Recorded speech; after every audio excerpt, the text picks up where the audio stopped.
ನಮಸ್ಕಾರ ಸ್ನೇಹಿತರೆ, ಎಲ್ಲರಿಗೂ SR TV ಕನ್ನಡ ಚಾನಲ್ಗೆ ಸ್ವಾಗತ. ವಾಸ್ತುಶಾಸ್ತ್ರದಲ್ಲಿ ಅದೃಷ್ಟ ಗಿಡಗಳು, ದುರದೃಷ್ಟ ಗಿಡಗಳ ಬಗ್ಗೆ ಉಲ್ಲೇಖವಿದೆ. ಕೆಲ ಗಿಡಗಳನ್ನು ಮನೆಯಲ್ಲಿ ಬೆಳೆಸುವುದರಿಂದ ಮನೆ ಸದಸ್ಯರ ಮೇಲೆ ಪ್ರತಿಕೂಲ ಪ್ರಭಾವ ತೋರಿಸುತ್ತದೆ. ಹಾಗಾದರೆ ಮನೆಯಲ್ಲಿ ಯಾವ ಗಿಡಗಳನ್ನು ಬೆಳೆಸಬಹುದು, ಯಾವ ಗಿಡಗಳನ್ನು ಬೆಳೆಸಬಾರದು ಎಂದು ಈ ವಿಡಿಯೋದಲ್ಲಿ ತಿಳಿದುಕೊಳ್ಳೋಣ.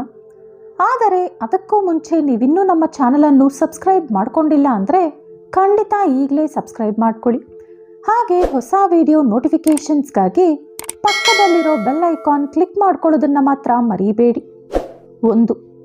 ನಿಮ್ಮ ಮನೆ ಮುಖದ್ವಾರದ ಮುಂದೆ ನಿಂಬೆ ಗಿಡ, ಚೇಪೆಕಾಯಿ ಗಿಡ ಬೆಳೆಸಬಾರದು. ಈ ಗಿಡಗಳನ್ನು ಬೆಳೆಸುವುದರಿಂದ ಮನೆಯಲ್ಲಿ ಗಲಾಟೆಗಳು ಹೆಚ್ಚಾಗುತ್ತದೆ. 2. ಜ್ಯೋತಿಷ್ಯ ಶಾಸ್ತ್ರದ ಪ್ರಕಾರ ಪ್ಲಮ್ ಮರ ಇರುವ ಮನೆಯಲ್ಲಿ ಆರ್ಥಿಕ ಸಮಸ್ಯೆಗಳು ಹೆಚ್ಚಾಗುತ್ತವೆ. ಆ ಮನೆಯಲ್ಲಿ ಮಹಾಲಕ್ಷ್ಮಿ ಕೂಡ ನೆಲೆಸುವುದಿಲ್ಲ. 3. ಹಳ್ಳಿ ಕಡೆ ಕೆಲವರು ಪೂಜೆಗೆ ಉಪಯೋಗವಾಗುತ್ತದೆ ಎಂದು ಹತ್ತಿ ಗಿಡ ಮನೆಯಲ್ಲಿ ನಾಟುತ್ತಾರೆ. ಆದರೆ ಹತ್ತಿ ಗಿಡ ಮನೆಯಲ್ಲಿ ಬೆಳೆಸುವುದರಿಂದ ದುರದೃಷ್ಟ, ಬಡತನ ಹೆಚ್ಚಾಗುತ್ತದೆ. 4. ಮನೆ ಸುತ್ತಮುತ್ತ ಒಣಗಿದ ಗಿಡ ಮರಗಳು ಇರಲೇಬಾರದು. ಇವುಗಳ ಕಾರಣದಿಂದ ಮನೆಯೊಳಗೆ ನಕಾರಾತ್ಮಕ ಶಕ್ತಿ ಪ್ರವೇಶಿಸುತ್ತದೆ ಎಂದು ಪಂಡಿತರು ಹೇಳುತ್ತಾರೆ. 5.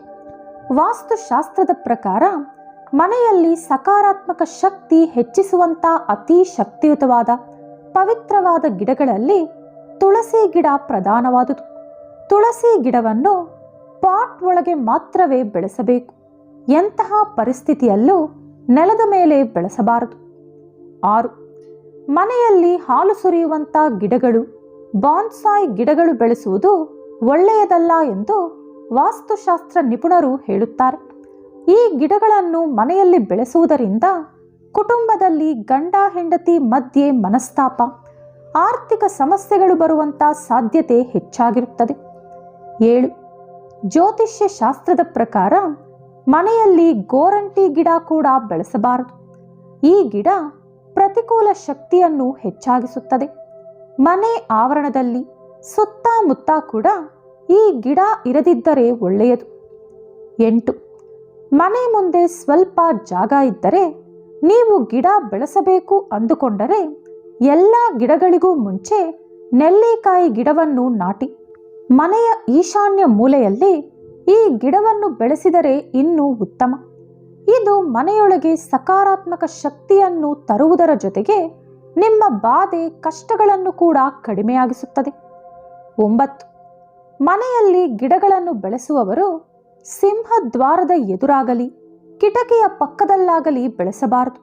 ಈ ರೀತಿ ಬೆಳೆಸಿದರೆ ಮನೆ ಯಜಮಾನನಿಗೆ ಕೇಡು ನಡೆಯುವಂಥ ಸಾಧ್ಯತೆ ಹೆಚ್ಚಾಗಿರುತ್ತದೆ. 10. ಮನಿ ಪ್ಲಾಂಟ್ ಗಿಡ ಮನೆಗೆ ಸಂಪತ್ತು ಹಾಗೂ ಅದೃಷ್ಟವನ್ನು ತಂದುಕೊಡುತ್ತದೆ. ಮನೆಯಲ್ಲಿ ಮನಿ ಪ್ಲಾಂಟ್ ಬೆಳೆಸುವುದರಿಂದ ವೃತ್ತಿಯಲ್ಲೂ ಕೂಡ ಜಯ ಗಳಿಸಬಹುದು, ಕೆಲಸದಲ್ಲೂ ಸಾಧನೆ ಮಾಡಬಹುದು, ಜೀವನದಲ್ಲೂ ಸಾಧಿಸಬಹುದು ಎಂದು ಜ್ಯೋತಿಷ್ಯ ಶಾಸ್ತ್ರ ನಿಪುಣರು ಹೇಳುತ್ತಾರೆ. 11. ಬಾಳೆ ಗಿಡ ಭಾರತ ದೇಶದಲ್ಲಿ ಪೂಜಿಸುವಂಥ ಗಿಡಗಳಲ್ಲಿ ಒಂದು. ಇದು ಅದೃಷ್ಟದ ಗಿಡ ಎಂದು ಪರಿಗಣಿಸಲಾಗಿದೆ. ಬಾಳೆ ಗಿಡ ಇರುವ ಮನೆಯಲ್ಲಿ ಶ್ರೇಯಸ್ಸು, ಒಳ್ಳೆ ಆರೋಗ್ಯ ಹಾಗೂ ಮಾನಸಿಕ ಶಾಂತಿ ಇರುತ್ತದೆ. ಈ ಗಿಡವನ್ನು ಈಶಾನ್ಯ ದಿಕ್ಕಿನಲ್ಲಿ ಮಾತ್ರವೇ ಬೆಳೆಸಬೇಕು. 12. ಮನೆ ಆವರಣದಲ್ಲಿ ಸುತ್ತಮುತ್ತ ಹುಣಸೆ ಮರ ಅಥವಾ ಗಿಡ ಬೆಳೆಸಬಾರದು. ನಕಾರಾತ್ಮಕ ಶಕ್ತಿ ಮನೆಯೊಳಗೆ ಸುಲಭವಾಗಿ ಇದರ ಮೂಲಕ ಪ್ರವೇಶಿಸುತ್ತದೆ. 13. ವಾಸ್ತು ಪ್ರಕಾರ ಮನೆಯಲ್ಲಿ ಬಿದಿರು ಗಿಡ ಬೆಳೆಸಿದರೆ ಊಹಿಸಲಾರದಷ್ಟು ಹಣ, ಸಂತೋಷ ಕಲುಗುತ್ತದೆ ಎಂದು ಹೇಳುತ್ತಾರೆ. ಬಿದಿರು ಗಿಡವನ್ನು ಲಕ್ಕಿ ಪ್ಲಾಂಟ್ ಅಂತಲೂ ಕರೆಯುತ್ತಾರೆ. ಈಶಾನ್ಯ ದಿಕ್ಕಿನಲ್ಲಿ ಹೆಚ್ಚಾಗಿ ಗಿಡಗಳನ್ನು ಬೆಳೆಸಬಾರದು. ನಾನು ಮೇಲೆ ಹೇಳಿದಂಥ ಗಿಡಗಳನ್ನು ಮಾತ್ರವೇ ಈ ದಿಕ್ಕಿನಲ್ಲಿ ಬೆಳೆಸಬೇಕು. 14. ಅರಳಿ ಮರವನ್ನು ಮಹಾವಿಷ್ಣು ಸ್ವರೂಪ ಎಂದು ಪೂಜಿಸುತ್ತಾರೆ. ಅರಳಿ ಮರ ಇರುವಂಥ ಮನೆಯಲ್ಲಿ ಮಹಾವಿಷ್ಣು ಯಾವಾಗಲೂ ನೆಲೆಸಿರುತ್ತಾರೆ ಹಾಗೂ ಆ ಕುಟುಂಬಸ್ಥರಿಗೆ ಬೆಂಬಲವಾಗಿರುತ್ತಾರೆ ಎಂದು ಹೇಳುತ್ತಾರೆ. ಹೆಚ್ಚಿನ ಸ್ಥಳ ಇದ್ದರೆ ಅರಳಿ ಮರ ಬೆಳೆಸಿ. 15. ಹಲಸಿನ ಮರ ಇರುವ ಮನೆಯಲ್ಲಿ ಸಂತಾನ ಭಾಗ್ಯ ಕಲಗುವಂತ ಅವಕಾಶ ಹೆಚ್ಚಾಗಿರುತ್ತದೆ. ಹಾಗಾಗಿ ನಿಮ್ಮಲ್ಲಿ ಯಾರಿಗಾದರೂ ಸಂತಾನ ಇಲ್ಲ ಅಂದಾಗ ಹಲಸಿನ ಮರವನ್ನು ಬೆಳೆಸಿ ನೋಡಿ. 16.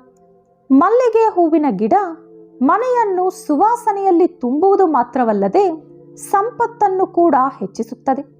ಈ ಗಿಡ ತುಂಬಾ ಅದೃಷ್ಟ ಎಂದು, ಸಕಾರಾತ್ಮಕ ಶಕ್ತಿಯನ್ನು ತಂದುಕೊಡುತ್ತದೆ ಎಂದು ಪಂಡಿತರು ಹೇಳುತ್ತಾರೆ. 17. ಮನೆ ಆವರಣದಲ್ಲಿ ಈಚಲ ಗಿಡ ಇರಬಾರದು. ಇದರಿಂದ ನಿಮ್ಮ ಕುಟುಂಬದಲ್ಲಿ ಆರ್ಥಿಕ ಸಮಸ್ಯೆಗಳು ಹೆಚ್ಚಾಗುತ್ತವೆ. 18. ಕಿತ್ತಳೆ ಹಣ್ಣಿನ ಗಿಡ ತುಂಬಾ ಶುಭಪ್ರದವಾದುದು. ಈ ಗಿಡ ಮನೆಯಲ್ಲಿ ಅದೃಷ್ಟ ಹೆಚ್ಚಿಸುತ್ತದೆ. ಈ ವಿಡಿಯೋ ನಿಮಗಿಷ್ಟವಾದಲ್ಲಿ ಲೈಕ್ ಹಾಗೂ ಶೇರ್ ಮಾಡಿ. ಇಂತಹ ಹೆಚ್ಚಿನ ಉತ್ತಮ ಮಾಹಿತಿಗಳಿಗಾಗಿ ತಪ್ಪದೇ ನಮ್ಮ ಚಾನೆಲ್ ಅನ್ನು ಸಬ್ಸ್ಕ್ರೈಬ್ ಮಾಡಿಕೊಳ್ಳಿ. ನಾಳೆ ಮತ್ತೊಂದು ವಿಡಿಯೋದೊಂದಿಗೆ ಪುನಃ ಭೇಟಿಯಾಗೋಣ. ಧನ್ಯವಾದಗಳು.